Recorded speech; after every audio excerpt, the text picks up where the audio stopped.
সত্যি বোধহয় মন থেকে কিছু চাইলে সেটা দেরি হলেও শেষ অবধি কিন্তু সেটা ফুলফিল হয়। আমার সাথে আজ সেরকমই একটা ঘটনা ঘটলো। তো সকাল সকাল আমি, মা আর ছোট পিসি আজকে বেরিয়ে পড়েছিলাম। টোটো নিয়ে ডিরেক্ট চলে গিয়েছিলাম আন্দুলে বাবা পঞ্চানন্দের মন্দিরে।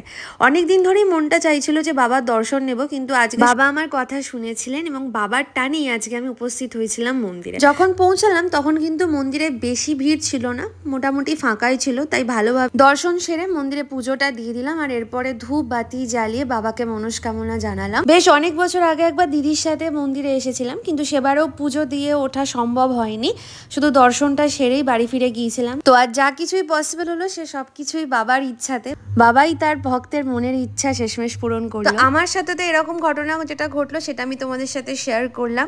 তোমাদের সাথেও যদি এরকম কোনো ঘটনা ঘটে থাকে তাহলে অবশ্যই আমাকে কমেন্ট করে জানিও।